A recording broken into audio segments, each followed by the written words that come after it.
So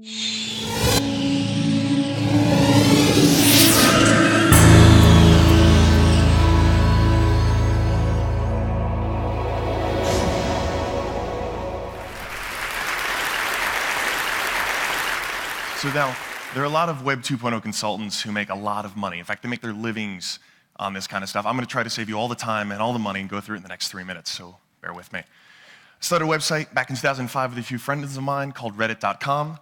That's what you'd call a social news website. Basically, all that means is it's the democratic front page of the best stuff on the web.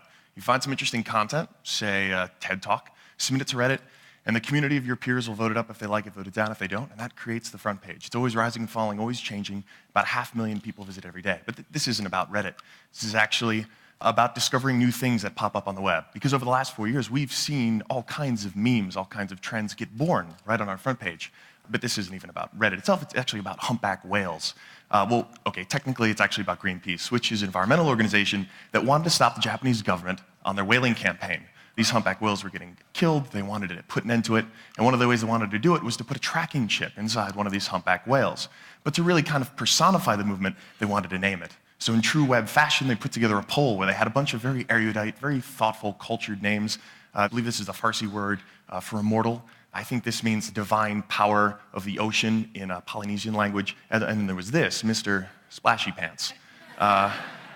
And this was a special name. Mr. Pants, or Splashy to his friends, was very popular on the internet. In fact, someone on Reddit thought, oh, what a great thing, we should all vote this up. And you know, Redditors responded and all agreed.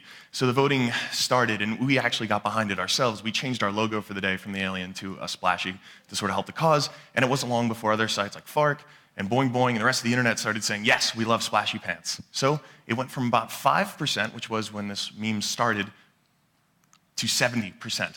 At the end of voting, which is pretty impressive, right? We won. Mr. Splashy Pants was chosen.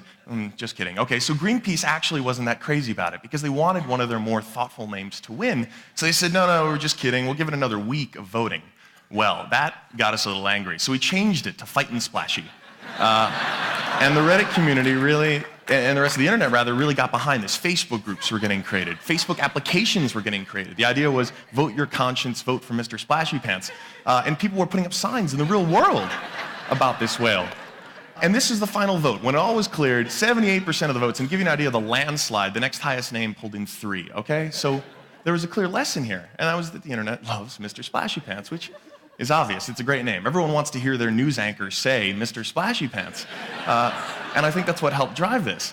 But what was cool was the repercussions now for Greenpeace was they created an entire marketing campaign around it. They sell Mr. Splashy Pants shirts and pins. They even created an e-card so you could send your friend a dancing Splashy.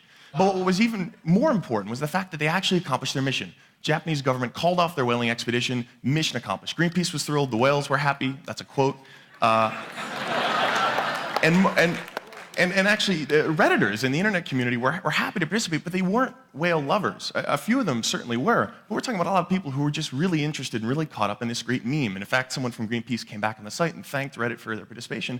But this wasn't really out of altruism. This was just out of interest in doing something cool. And this is kind of how the internet works. And this is that great big secret.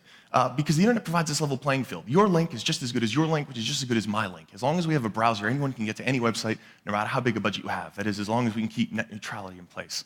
The other important thing is that it costs nothing to get that content online now. There are so many great publishing tools that are available. It only takes a few minutes of your time to actually produce something, and the cost of iteration is so cheap that you might as well give it a go. And if you do, be genuine about it. Be honest, be upfront.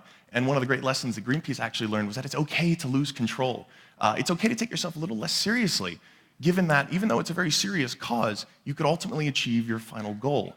And that's the final message that I want to share with all of you, is that you can do well online, but no longer is the message going to be coming from just the top down. And if you want to succeed, you've got to be okay to just lose control. Thank you.